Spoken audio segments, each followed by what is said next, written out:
Bismillahirrahmanirrahim. Alhamdulillah nahmaduhu wa nasta'inuhu wa nastaghfiruh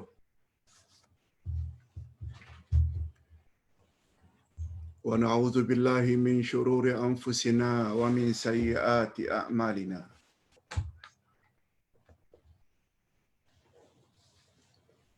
Man yahdihillahu fala mudilla lahu wa man yudlil fala hadiya lahu.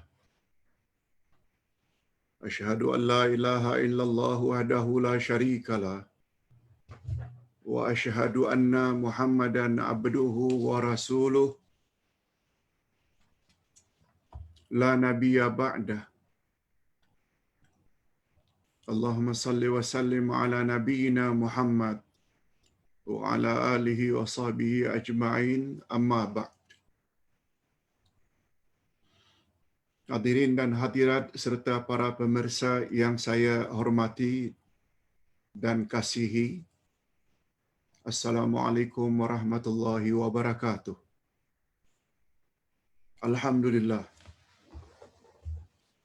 kita bersyukur kehadirat Allah Azza wa Jalla sebab kita masih lagi diberi oleh Allah peluang untuk menimba ilmu pengetahuan agama berdasarkan Al-Quran dan Sunnah Nabi sallallahu alaihi wasallam. Semoga dengan istiqamah, konsisten berbuat demikian, agama kita akan menjadi lebih sempurna dari sehari ke sehari sehingga kita layak mendapat husnul khatimah. Pelajaran kita pada pagi ini adalah tentang sikap Yahudi terhadap para rasul dan kitab-kitab Allah. Akibat sikap mereka Yahudi terhadap para rasul dan kitab-kitab Allah, akhirnya mereka dilaknat dan dikutuk.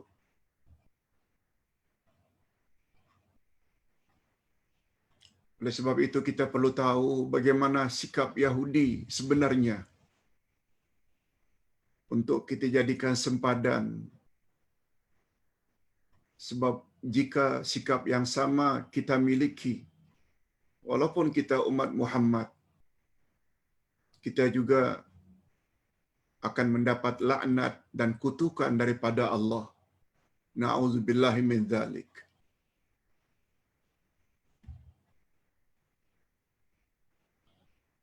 Topik tersebut akan dibahas oleh ayat 87 hingga 91 dari surat Al-Baqarah. Kita langsung saja kepada tafsiran ayat. Sebab ayatnya dan terjemahannya akan diulang nanti.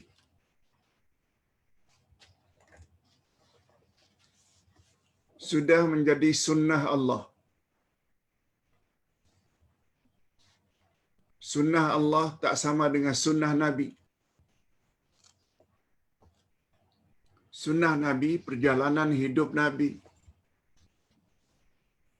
Tapi makna sunnah Allah atau sunnatullah adalah ketentuan Allah, ketetapan Allah. Dan Allah Subhanahu wa taala berfirman bahwa sunnah Allah tidak akan berubah-ubah. Ini Ustaz jelaskan dalam jawaban Ustaz dalam panduan Ustaz yang Ustaz tulis habis subuh tadi dan Ustaz kirim lebih kurang setengah jam yang lalu. Panduan menghadapi COVID menurut perspektif Islam.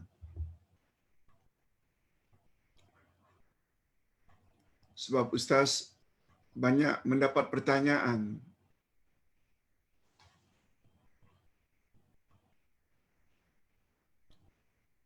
daripada jamaah yang merasa bimbang, resah, gelisah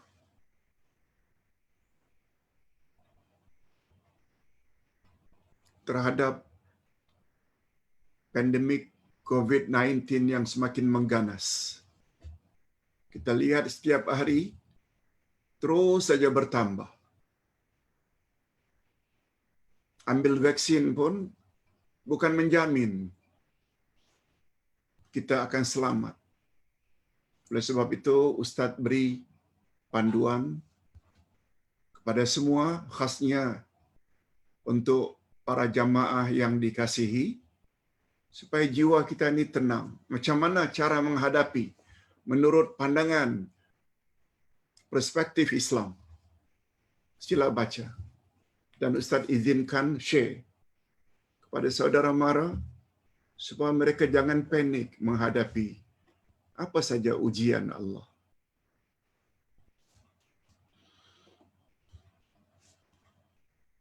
Berbalik kepada topik. Sunnah Allah maknanya ketetapan Allah. Dan di antara ketetapan Allah atau sunnah Allah ialah hukum sebab musabab. Cause and effect. Sebab akibat. Akibat taat pada Allah, awak mendapat dan layak mendapat ampunan dan syurga serta reda Allah. Akibat awak menentang ajaran Allah, awak layak mendapat laknat dan kutukan Allah serta azab. Itu maknanya hukum sebab musabab. Begitu juga apabila kita dilanda atau diuji oleh Allah dengan sesuatu ujian, jangan panik. Islam sudah mengajar kita, ada caranya. Caranya ada dua, sama ada mengikuti sebab tabi'i atau sebab syar'i. Sila baca terlebih dahulu apa yang Ustaz tulis, kemudian baru share. Jangan langsung share. Baca dulu sampai di mana kebenarannya. Okey. Sudah menjadi sunnah Allah ke atas umat manusia, iaitu jika terlalu lama masa berlalu setelah diturunkan seorang rasul menjelang rasul berikutnya, maka hati mereka akan menjadi keras membatu. Sudah menjadi sunnatullah.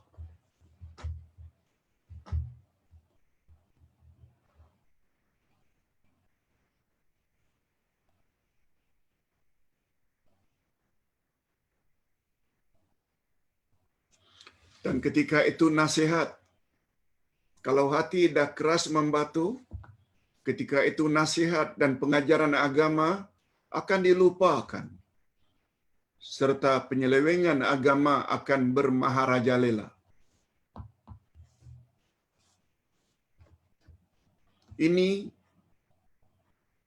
yang melanda Yahudi. Malah prinsip ini telah melanda jauh sebelum munculnya Yahudi atau sebelum munculnya Bani Israel. Bani Israel anak cucu Nabi Yaqub.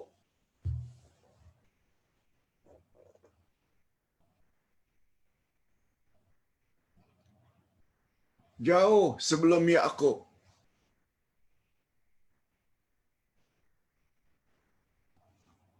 Yaitu di zaman atuknya Ibrahim. Yaqub anak Ishak.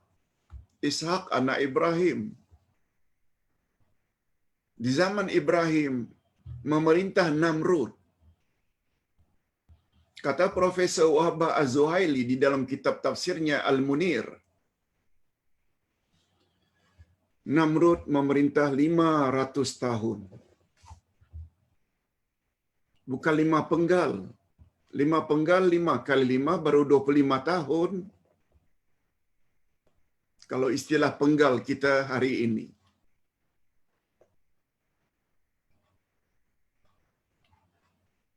Bukan 5 tahun, bukan 25, bukan 50, tapi 500 tahun. Namrud, raja zalim yang memerintah pada zaman Ibrahim.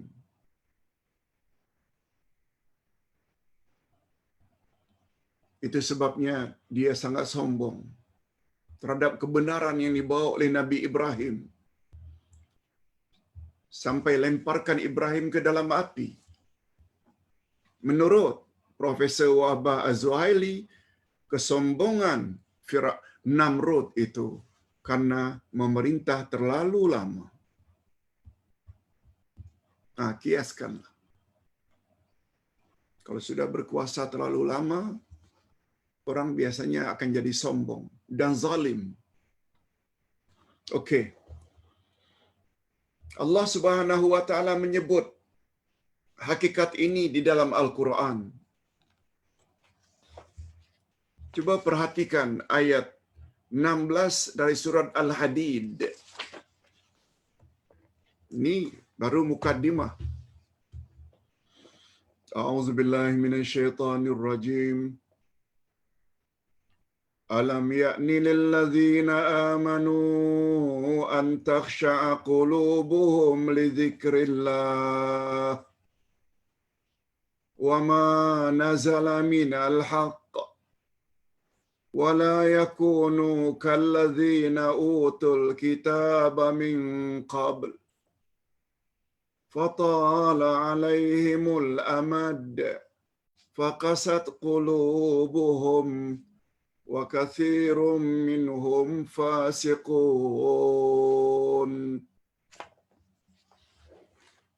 Terjemahan ayat.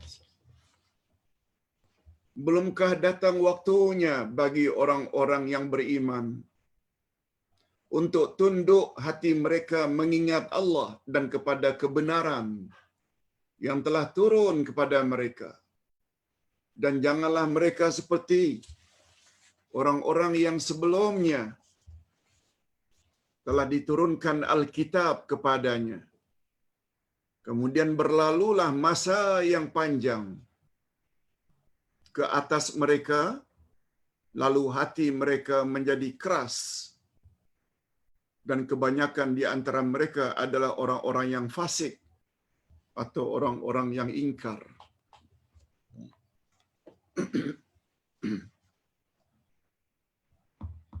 Ayat itu merujuk kepada sikap Bani Israel, khasnya Yahudi. Keadaan di atas telah menimpa ahli kitab dari kalangan Bani Israel, terutamanya orang-orang Yahudi. Sebenarnya jika dilihat dari banyak segi, merekalah, yakni Yahudi, orang yang paling beruntung karena merekalah umat yang paling sering diturunkan oleh Allah Rasul silih berganti untuk membimbing. Kitab silih berganti Taurat Injil untuk dijadikan panduan. Sebagaimana keterangan pada ayat berikut.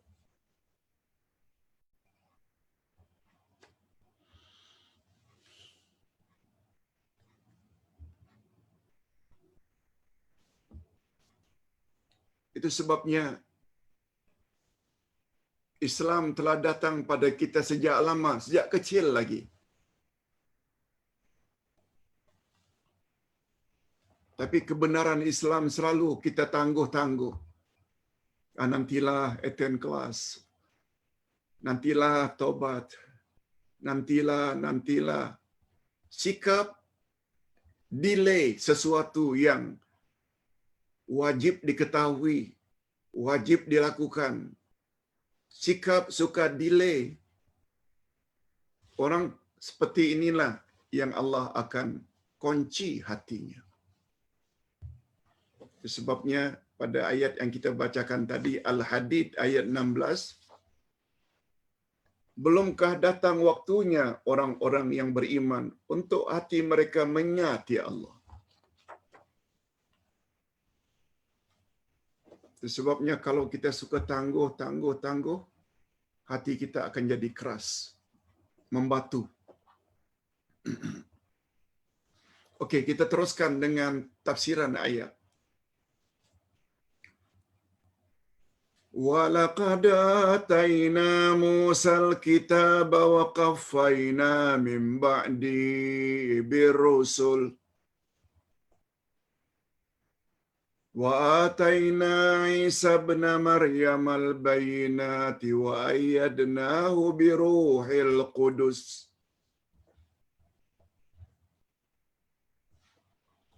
Dan sesungguhnya kami telah mendatangkan Alkitab, yakni Taurat, kepada Musa.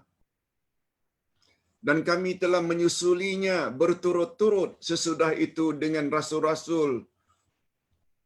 Dan telah kami berikan bukti-bukti kebenaran, yakni mukjizat kepada Isa, putra Maryam. Setelah Musa, Isa adalah juga Bani Israel. Dan kami memperkuatkannya dengan Rohul Kudus.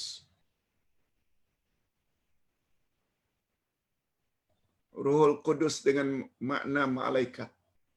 Malaikat Jibril. Itu baru terjemahan harfiah. Apa dia tafsiran Pak Ustaz? Terjemah maknawiyah. Allah telah menurunkan kitab suci kepada Nabi Musa, kemudian disusuli pula dengan rasul-rasul yang lain.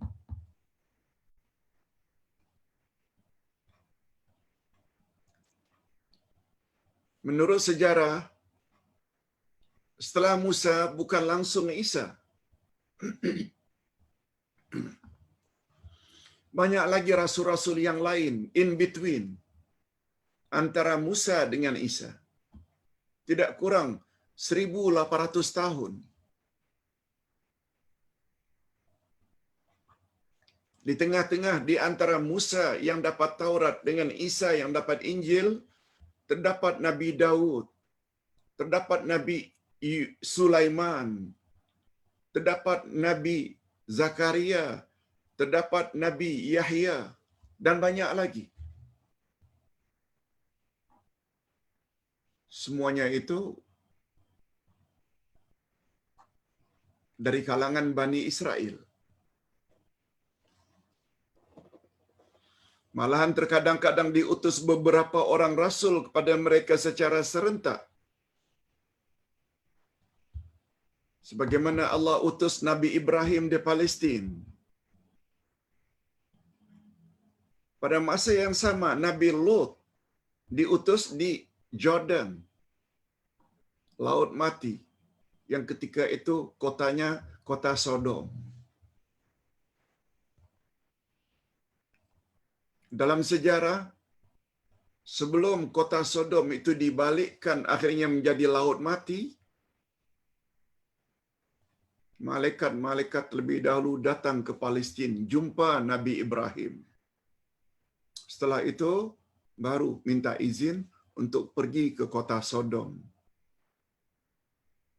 untuk dimusnahkan. Dan Nabi Ibrahim sempat berpesan, tolong selamatkan Lot, sebab Lot adalah anak saudara saya. Ini memberi isyarat. Pada zaman dahulu, terkadang-kadang dalam satu masa, Allah utus beberapa orang rasul di tempat yang berbeza. Sebab para rasul zaman dahulu, dia hanya fokus untuk membimbing umatnya sahaja. Di situlah terletaknya kelebihan Nabi Muhammad sallallahu alaihi wasallam, bahwa baginda diutus oleh Allah untuk semua umat hingga hari kiamat. Dia orang Arab kah, dia orang Afrika, dia orang India, dia orang Malaysia, Indonesia, dia orang Jepun kah, dia orang Korea, dia orang Amerika, Australia, semuanya mesti tertakluk dengan ajaran yang dibawa oleh Nabi Muhammad sallallahu alaihi wasallam. Sebagaimana firman Allah, "Wa ma arsalnaka illa kafatan linnas." Ayat yang lain, "Wa ma arsalnaka illa rahmatan lil alamin." Hebat Nabi kita Nabi Muhammad sallallahu alaihi wasallam. Sebabnya umat Nabi Muhammad bila ikut ajaran Nabi Muhammad, mereka akan menjadi umat yang terbaik mengatasi semua umat yang lain. Sebagaimana firman Allah, kuntum khaira ummatin ukhrijat linnas. Kamu adalah orang yang paling baik yang pernah Allah keluarkan di atas muka bumi. Macam mana anda jadi umat yang terbaik? Mesti jadikan Nabi Muhammad sebagai role model, terutama dalam urusan agama. Ini yang kita udai coba sampaikan.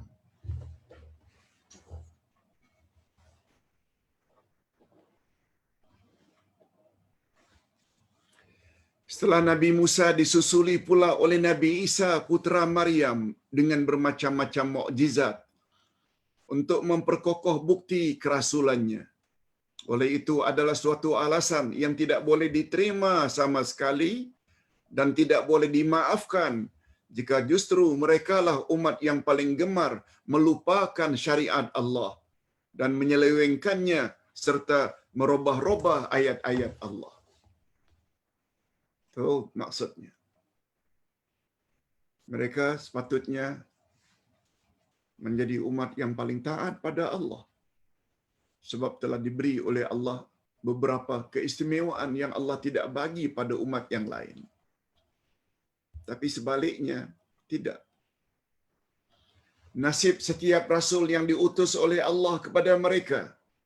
Ustaz ulang, nasib yang diutus oleh nasib para rasul yang diutus Allah kepada mereka tidak banyak bezanya. Hakikat ini tergambar di dalam ayat berikut. Macam mana nasib para rasul yang diutus kepada Bani Israel? Allah sebutkan dalam Quran. Afakullama ja'akum rasulun bima la tahwa anfusukum mustakbartum fa fariqan kadzabtum wa fariqan taqtulun. Allahu akbar. Na'udzubillahi min dzalik.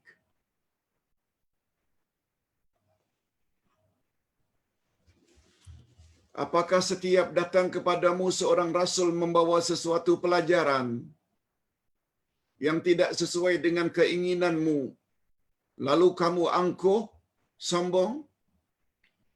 Maka beberapa orang di antara mereka kamu dustakan, dan beberapa orang dari mereka yang lain pula kamu bunuh. Lihat, ini kerja Bani Israel, terutama Yahudi. Itu sebabnya kalau hari ini mereka tak dengar teguran dunia, membunuh orang yang tak berdosa, membunuh kanak-kanak, mereka selamba saja. Mereka buat aja. Sebab mereka berasal dari keturunan yang memang semacam itu, nenek moyang mereka.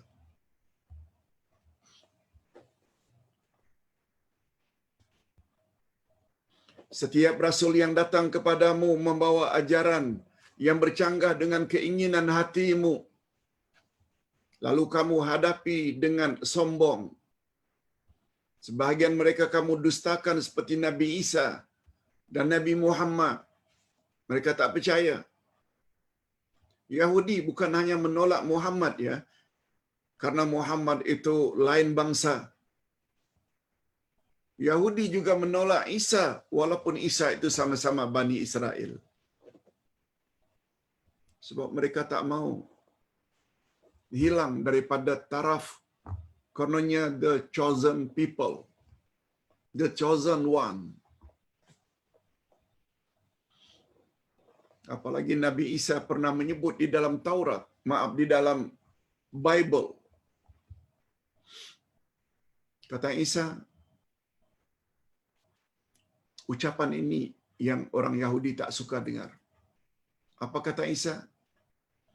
Tidaklah aku diutus kecuali untuk menyempurnakan ajaran Musa, untuk menyelamatkan domba-domba Israel. Secara tersirat, ajaran Nabi Isa lebih sempurna sebab ada istilah untuk menyempurnakan ajaran Musa. Ini yang Yahudi tak mau dengar. Itu sebabnya mereka tolak Nasrani.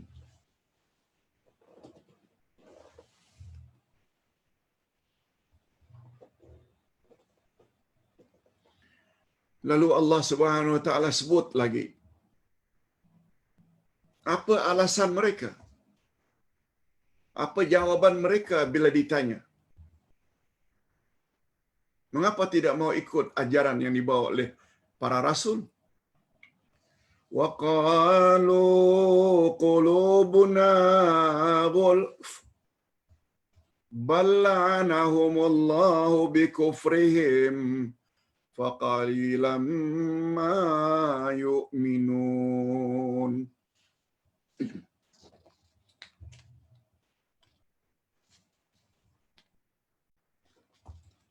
Dan mereka berkata, Yahudi, bila ditanya mengapa para rasul dibunuh, mengapa ajaran rasul kamu tolak, mereka berkata, hati kami tertutup. Tetapi sebenarnya Allah telah mengutuk mereka karena keingkaran mereka, maka sedikit sekali mereka yang beriman.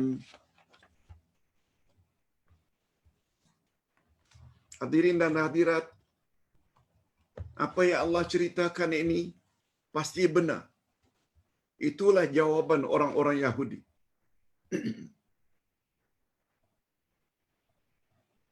Hati kami tertutup, ya Allah. Tak boleh kami terima ajaran yang mereka bawa.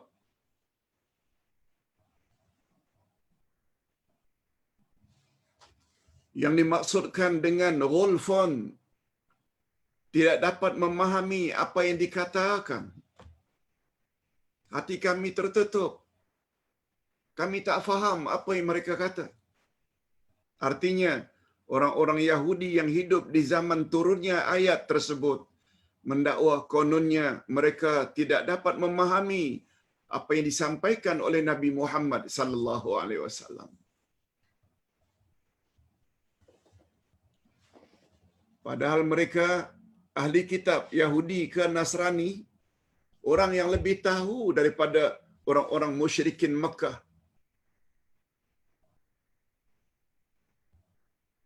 Dulu Ustaz pernah sebut, orang kafir terbagi dua. Ada kafir ahli kitab, ada kafir musyrikin. Kafir ahli kitab adalah Yahudi dan Nasrani. Sebab mereka dapat kitab dari langit, Taurat dan Injil. Mereka juga ada Rasul Musa dan Isa. Beza dengan musyrikin, penyembah berhala. Mereka tak punya Rasul, mereka tak punya kitab dari langit. Kita boleh lihat pada ayat pertama dari surat Al-Bayyinah. Lam yakunil ladzina kafaru, apa sambungannya? Min ahlil kitabi wal musyrikin munfakkina hatta ta'tiyahumul bayyinah. Orang-orang kafir sama ada ahli kitab atau musyrikin berkata, kami tidak akan ikut sehingga datang kepada kami bukti. Rasulun minallah. Itu kata mereka. Ayat ini boleh dijadikan sebagai dalil bahawa orang kafir ada dua jenis. Pertama, ahli kitab, Yahudi dan Nasrani, dan selain ahli kitab, musyrikin. Apakah dia musyrikin penyembah berhala di zaman Nabi, atau musyrikin hari ini beragama Hindu, Buddha, Majusi, semuanya mereka menyembah berhala atau menyembah api.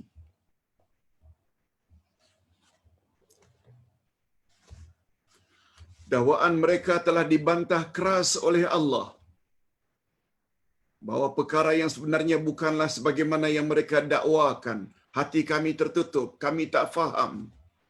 Bahkan sebenarnya hati mereka dicipta oleh Allah, bersedia secara fitrah untuk memandang kepada sesuatu yang boleh membawa kepada kebenaran al-haq. Ini gunanya akal, supaya fikir. Tetapi Allah telah menjauhkan mereka dari rahmat-Nya. Allah tidak buka hati mereka disebabkan oleh kekufuran mereka kepada para nabi, kitab-kitab terdahulu yang diturunkan oleh Allah. Malahan mereka telah mengubah kandungan kitab Allah sesuka hati mereka. Kalau mendakwa tak faham, dan sudah menjadi sunnatullah, hukum Allah, ketentuan Allah, berlakulah hukum sebab musabab ke atas mereka. Ini lagi-lagi sunnatullah, berlakulah hukum sebab musabab ke atas mereka. Dan laknat Allah yang ditimpakan kepada mereka di sini bukanlah karena Allah zalim kepada mereka, tetapi merekalah yang telah menzalimi diri mereka sendiri karena sikap mereka yang terus-menerus menolak kebenaran dan kekal dengan dosa dan maksiat. Ingat, bila seseorang buat maksiat, satu bintik hitam melekat pada hatinya. Bila 5, 5 pula. Bila 10, dosa 10 pula. Tapi apabila dia segera tobat, akan bersih balik, putih balik hatinya. Tetapi karena Yahudi tidak tobat-tobat, akhirnya menumpuk hitam, akhirnya berkarat, dan apabila karat dah menutup hati, susah hati tersebut untuk mendapat hidayah Allah. Susah hidayah hendak masuk ke dalam hati karena telah ditutup oleh karat. Dan sebagai natijah dari perbuatan itu, maka Allah sebutkan pada penghujung ayat, maka sedikit sekali mereka yang beriman. Mengapa Allah tidak buka hati mereka untuk beriman? Ingat, hidayah ada dua jenis. Hidayah dengan makna penjelasan dan bimbingan. Ini boleh dilakukan oleh seseorang pada orang lain, macam yang Ustaz sedang lakukan sekarang. Ini hidayah jenis pertama, dengan makna penjelasan dan bimbingan, al-bayan wal irsyad. Sedangkan membuka hati para pendengar, itu kerja Allah. Hidayah yang kedua inilah yang dipanggil dengan taufik. Allah gerakkan hati, Allah dorongkan kita suka belajar. Allah dorongkan kita untuk mengamalkan apa yang kita tahu. Itu semua adalah taufik, hidayah jenis kedua.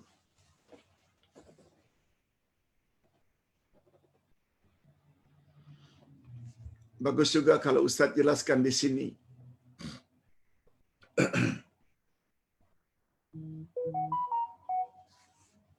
Yang pernah Ustaz jelaskan beberapa tahun yang lalu.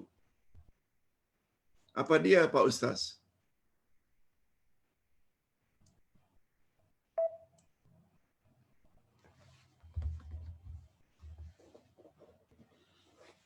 Orang Yahudi bila ditanya mengapa kamu tak mau terima ajaran yang dibawa oleh para rasul, mereka guna istilah fi qulubina ghulf.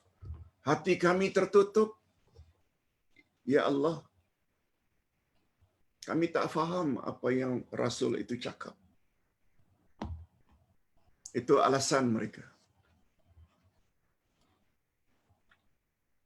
Di kalangan umat Nabi Muhammad sallallahu alaihi wasallam juga ada orang yang punya sifat seperti itu.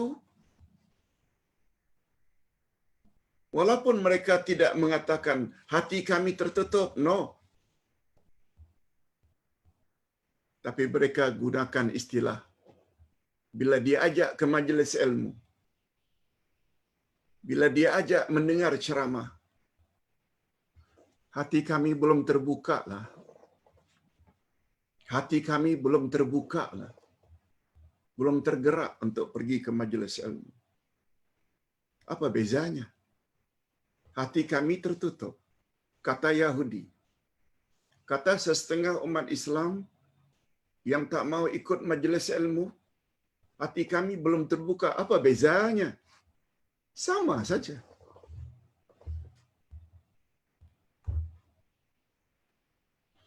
Orang yang apabila punya sikap seperti itu, kawan baik aja, marilah kita ikut kelas, marilah kita tambah ilmu. Hati saya belum terbuka lah. Sama betul, exactly dengan ucapan Yahudi. Hati kami masih tertutup. Bagi Ustaz, sama saja. Sebagaimana Yahudi menggunakan istilah hati kami tertutup, lalu dilaknat, dikutuk, tidak diberi oleh Allah taufik, hidayah, tak dibukakan hati. Orang yang menggunakan alasan hati kami belum terbuka juga akan mendapat ganjaran yang sama. Na'udzubillahi min dzalik. Itu sebabnya kita ada baca sehari dua yang lalu. Oh ya, semalam. Awal daripada akidah 3. Apa nak kata Nabi dalam hadis sahih riwayat Imam Bukhari dan Imam Muslim? Man yuridillahu bihi khairan yufaqihu fiddin. Barang siapa yang Allah menginginkan untuk menjadikan seseorang itu orang yang baik-baik, niscaya Allah dorong dia suka mendalami selok-belok agama. Sebabnya bila hati kita happy saja menghadapi bimbingan seperti ini, happy saja membaca soal-jawab yang disediakan oleh guru kita, maknanya satu berita gembira. Allah ingin jadikan kita insan yang baik-baik. Tapi apabila sebaliknya hati itu liat saja, Alhamdulillah si fulan tu tak kontak aku pada hari ini, mengingatkan majlis ilmu, Alhamdulillah. Dia suka pula tidak diajak ke majlis ilmu. Na'udzubillah min dzalik. Walamma ja'ahum kitabun min 'indillahi musaddiqul lima ma'ahum wa kanu min qablu yastaftihuna 'alal ladzina kafaru falamma ja'ahum ma 'arafu kafaru bih fala'natullahi 'alal kafirin. Terjemahan ayat. Dan setelah datang kepada mereka Al-Quran daripada Allah yang membenarkan apa yang ada pada mereka, padahal sebelumnya mereka biasa memohon kedatangan Nabi untuk mendapat kemenangan atas orang-orang kafir, maka setelah datang kepada mereka apa yang telah mereka ketahui, mereka lalu ingkar kepadanya. Maka laknat Allah atas orang-orang yang ingkar itu. Lagi-lagi Allah menceritakan tentang sikap Yahudi. Ini menunjukkan bahawa mereka tahu Bani Israel lah insan yang tertunggu-tunggu kedatangan Rasul akhir zaman. Bukan Abu Jahal, Abu Lahab, musyrikin Mekah, penyembah berhala. Bukan. Apa sebab? Sebab ahli kitab ada Taurat, ada Injil. Ahli kitab ada Musa, ada Isa yang telah menyampaikan firman Allah. Mereka tahu akan muncul Rasul yang terakhir dengan ciri-ciri. Abu Jahal, Abu Lahab, penyembah berhala, tak tahu. Sebab mereka tak punya Rasul, mereka tak punya kitab dari langit. Andai kata mereka menolak pada peringkat awal ajaran Nabi Muhammad, itu masih dianggap wajar-wajar saja. Di sinilah kesimpulan yang dapat Ustaz ambil, minta maaf kalau keliru.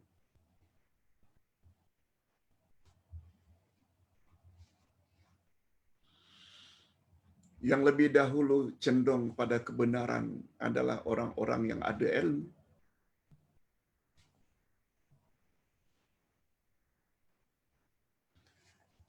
Kuala Lumpur, Selangor, Lembah Kelang, banyak universiti, banyak pensyarah-pensyarah. Kalau di Indonesia disebut dengan dosen-dosen, profesor, doktor yang berkaliber, pendakwah-pendakwah yang berkaliber. Sangat banyak. Kuala Lumpur, Selangor, Lembah Kelang. Beza dengan di kampung-kampung, di dusun-dusun, di Felda, mereka tidak banyak pendakwah-pendakwah yang hebat-hebat. Orang Kuala Lumpur, Selangor, Lembah Kelang, kalau ingin mendapat ilmu agama khasnya, sehari boleh ikuti sampai 3 sesi.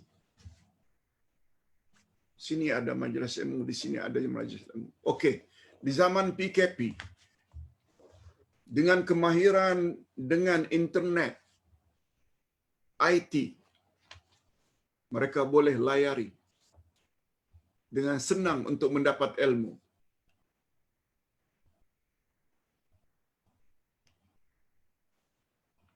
Barangkali berbeza dengan orang-orang di dusun.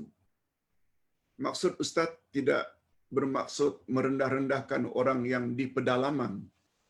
Tetapi karena kemudahan untuk mendapat guru-guru yang berkaliber, untuk mendapatkan internet kadang-kadang terhalang. Oleh sebab itu, andai kata kemudahan yang telah begitu banyak orang-orang yang berada di kota dengan bermacam-macam kemudahan tak mau manfaatkan, tak mau ambil, penilaiannya berbeza di mata Tuhan. Yang perlu dilaknat, yang perlu dikutuk ni orang-orang kota yang mendapat banyak kemudahan tapi tidak mau mengamalkannya. Yang barangkali orang-orang kampung mendapat kemaafan daripada Allah. Sebab bukan karena mereka tak mau, tapi untuk mencari guru-guru yang berkaliber. Mereka tak perolehi. Tak layari internet, mereka tak tahu. Tak sama. Ingat, Allah Maha Adil. Adil maknanya meletakkan sesuatu pada tempatnya.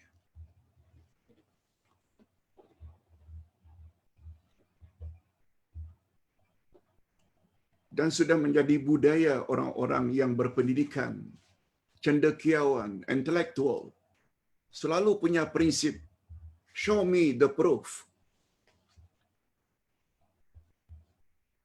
Hatu burhanakum. Beri kami dalil dan bukti, hujah, bahawa pendapatmu itu benar. Nah sekarang, panduan demi panduan dari ayat Quran, hadis Nabi telah disampaikan, tetapi tetap saja ikut dan fanatik kepada guru-guru tertentu, walaupun mereka tidak membawa apa-apa hujah, sekedar bertaklid buta. Na'udzubillahi min dzalik. Jangan jadi macam itu.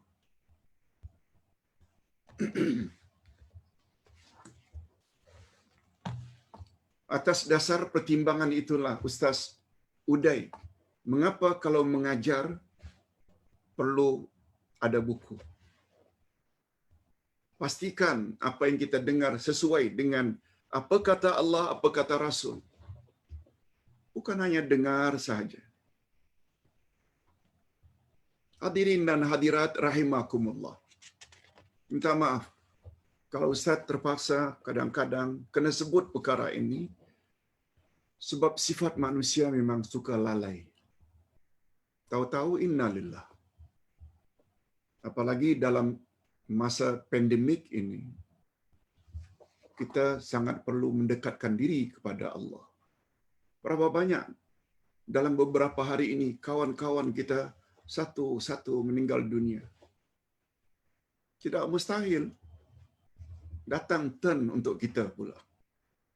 Tapi insya-Allah apabila kita selalu mendekatkan diri kepada Allah, kalaupun Allah panggil dan itu bukan mustahil, kita mendapat husnul khatimah insya-Allah. Hadirin dan hadirat rahimakumullah. Ayat ini berkaitan rapat dengan ayat sebelumnya. Mereka berkata hati kami tertutup. Nah ini, ayat ini ada kaitan dengan ayat sebelumnya. Mereka berkata hati kami tertutup. Padahal sebenarnya mereka mendustakan kitab yang mereka nantikan itu, yang mereka nantikan selama ini, yaitu Al-Quran yang membenarkan apa yang ada pada mereka, seperti tauhid dan pokok-pokok ajaran agama. Malahan di dalam Taurat diterangkan tentang sifat-sifat Rasul akhir zaman. Dan mereka tertunggu-tunggu kemunculan Rasul tersebut. Ini tergambar di dalam doa mereka. Ini doa orang-orang Yahudi. Sebelum Nabi Muhammad diutus atau diangkat. Allahumma ansurna bin nabiyil mab'uthi akhir zaman. Alladhi najidu na'tahu fit Taurat.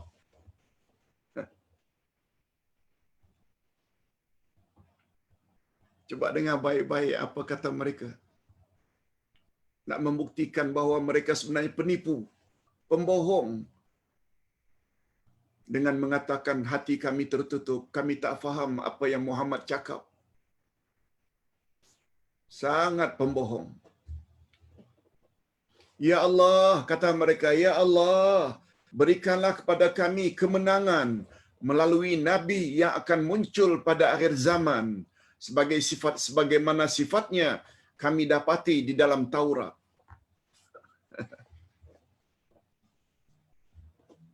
Itu sebabnya Yahudi ini bukan umat yang jahil, tapi umat yang degil.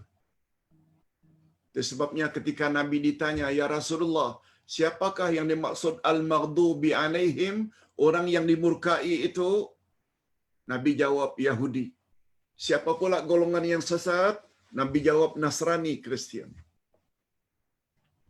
Itu sebabnya dalam bahasa Arab, Yahudi dipanggil inad.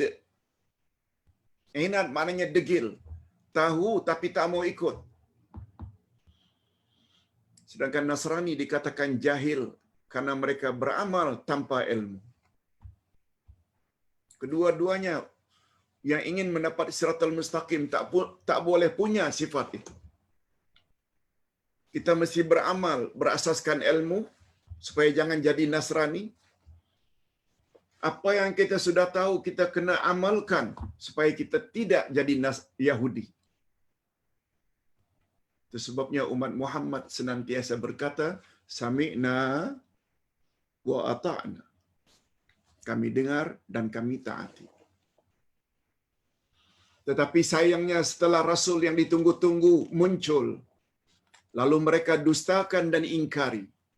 Ini dia. Penyebabnya ialah perasaan hasad dan dengki yang mendalam dalam hati mereka karena Muhammad sallallahu alaihi wasallam bangsa Arab, bukan Bani Israel. Dan atas sebab inilah akhirnya mereka sekali lagi mendapat laknat atau kutukan daripada Allah. Hadirin dan hadirat rahimakumullah.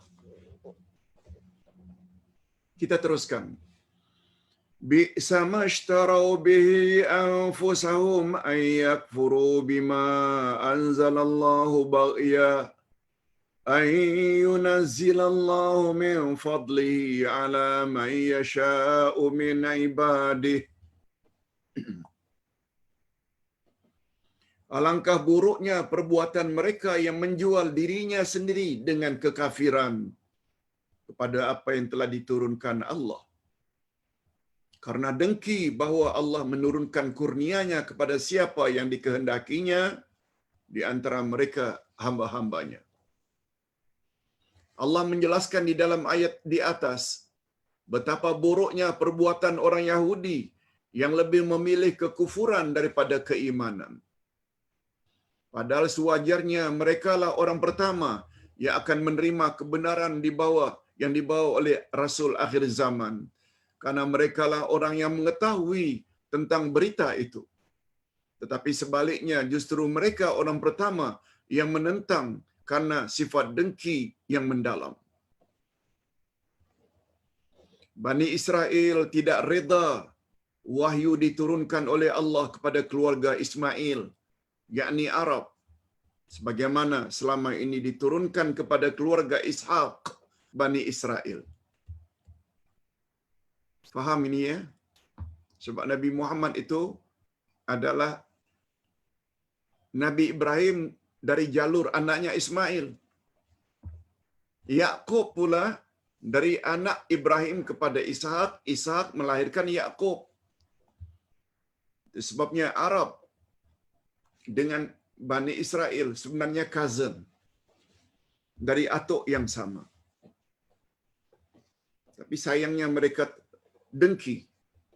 Mengapa Rasul akhir zaman tidak diutus melalui jalur Ishaq atau Bani Israel? Bani Israel tidak reda wahyu diturunkan Allah kepada keluarga Ismail. Ini sudah. Tidakkah ini bermakna Bani Israel ingin mengatur Allah? Siapa awak nak mengatur Allah pula? Allah pilih siapa yang dia sukai. Ingin memaksa kehendaknya kepada Allah. Adakah keburukan yang boleh mengatasi keburukan ini? Ini dia. Kejahatan Bani Israel. Dia pula nak mengatur Allah. Tidak. Tidak ada keburukan yang dapat mengatasi keburukan itu. Oleh itulah maka Allah sangat murka kepada Bani Israel sebagaimana tergambar pada ayat berikut.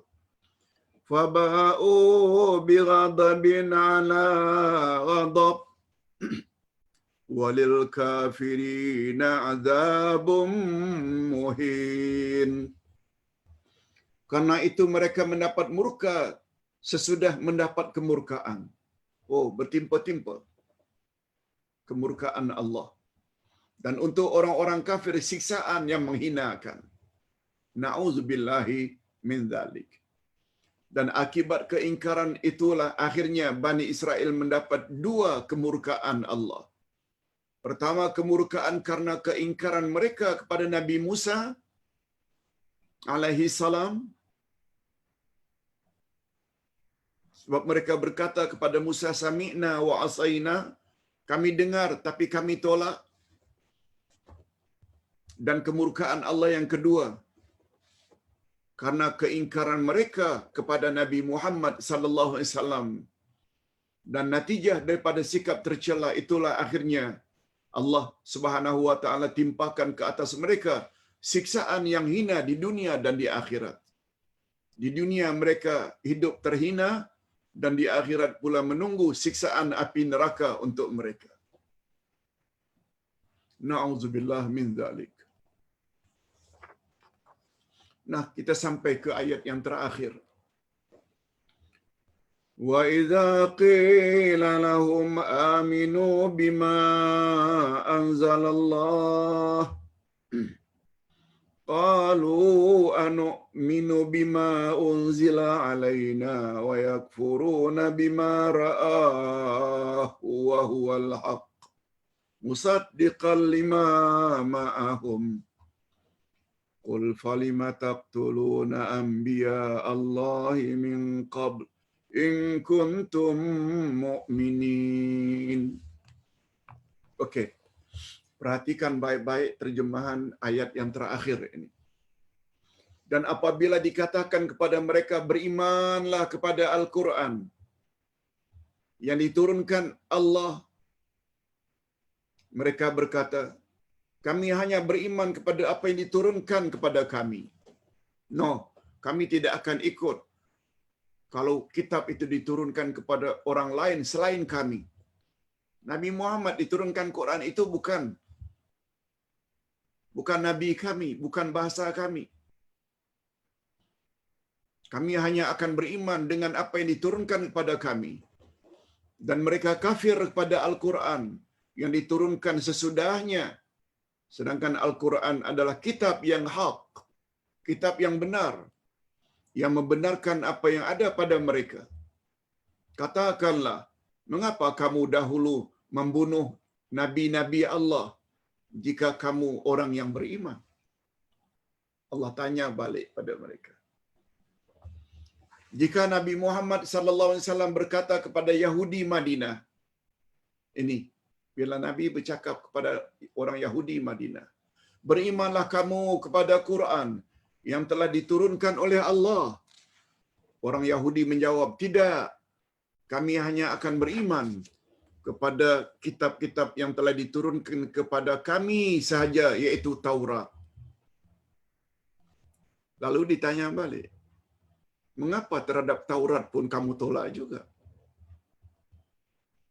Selanjutnya Allah menyuruh Nabi Muhammad sallallahu alaihi wasallam bertanya kepada Yahudi, kalau kamu benar-benar beriman kepada kitab Taurat, mengapa kamu membunuh nabi-nabinya? Padahal nabi-nabi itu tertera dalam Taurat.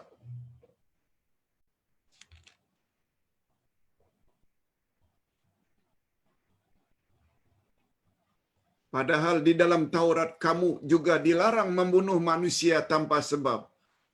Apatah lagi membunuh para nabi. Akhirnya mereka tak boleh jawab. Sebab motif mereka tak menerima ajaran Nabi Muhammad bukan karena jahil, tapi karena degil. Mereka tahu tapi tak mau. Kata Imam Ibnul Qayyim rahimahullah memberi komen. Degil dan jahil dua-dua sifat yang tidak elok.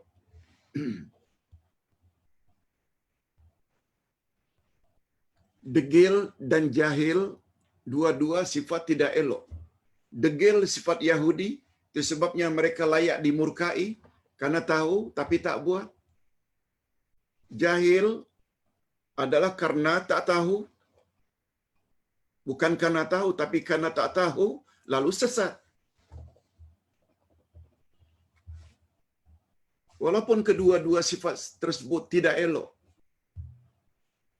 namun degil lebih berbahaya daripada jahil. Degil lebih berbahaya daripada jahil. Itu sebabnya kita yang sudah belajar. Sekarang kita banyak tahu. Tapi kita tidak amalkan.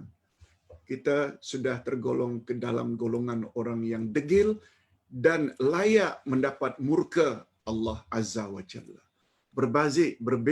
Berbeza dengan orang-orang yang tak tahu. Tapi jangan pula berkesimpulan, oh kalau begitu biar jahil sajalah Pak Ustaz ya.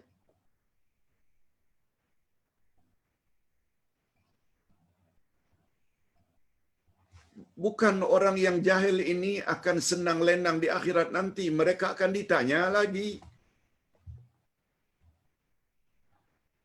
Mengapa kamu jahil sedangkan orang yang mengajar banyak? Kamu pula penduduk Kuala Lumpur. Kamu orang yang duduk di Lembah Kelang. Kamu mengetahui bermacam-macam. Kamu boleh baca bermacam-macam buku. Tapi buku agama kamu tak baca. Nah, dibelasah lagi. Lain halnya orang-orang yang ingin tahu tapi tak ada peluang untuk tahu karena tak dapat layari internet, tidak ada wifi, tidak ada buku, jauh daripada guru-guru yang berkaliber. Sekarang kita banyak dekat dengan guru-guru merata-rata tempat kalau kita berada di kota. Sila ambil iktibar daripada tafsir yang kita belajar pada pagi ini bahawa sifat degil itu adalah sangat berbahaya dan tidak kurang bahayanya sifat jahil, tak mau menambah ilmu. Kita akhiri dengan doa. Alhamdulillahirabbil alamin. Wassalatu wassalamu ala asyrafil anbiya'i wal mursalin wa ala alihi wa sahbihi ajma'in.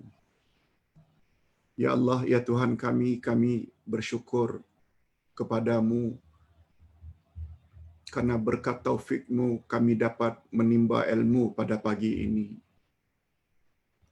Setiap pagi kami berdoa, ya Allah, berilah kami ilmu yang bermanfaat, rezeki yang baik-baik dan amal yang diterima. Ya Allah, ya Tuhan kami memohon kepadamu, ihdinas siratal mustaqim, siratal ladzina an'amta 'alaihim minan nabiyyin was-siddiqin wasyuhada'i was-salihin, ghairil maghdubi 'alaihim minal yahud waladdallin minan nasara. Ya Allah, kami ingin memohon kepadamu sebagaimana isyarat yang Engkau telah berikan dalam surat Al-Fatihah, yaitu tunjukilah kami ke jalan yang lurus, jalan orang-orang yang telah Engkau beri nikmat ke atas mereka dari kalangan para nabi, siddiqin, syuhada dan orang-orang saleh. Berilah kami kekuatan, ya Allah, untuk mengikuti jejak langkah 4 kelompok tersebut, terutama Nabi Muhammad, Abu Bakar As-Siddiq, Umar, Osman, Ali dan orang-orang saleh lainnya. Dan kami juga mohon pada masa yang sama agar Engkau hindarkan kami dari golongan orang-orang yang Engkau murkai, yang menurut Nabi mereka adalah orang Yahudi. Dan hindarkan kami dari golongan orang-orang yang sesat yang menurut Nabi adalah Nasrani.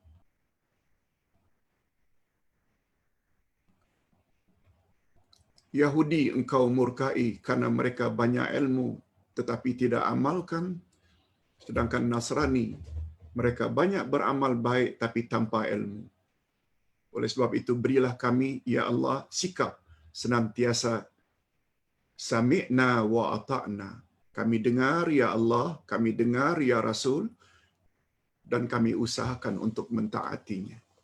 Wa sallallahu ala nabiyyina Muhammad wa ala alihi wa sahbihi ajma'in. Subhana rabbika rabbil izzati amma yasifun. Wassalamun alal mursalin. Walhamdulillahi rabbil alamin. Subhanakallahumma wa bihamdik. Asyhadu an la ilaha illa anta astaghfiruka wa atubu ilaik. Wassalamualaikum warahmatullahi wabarakatuh.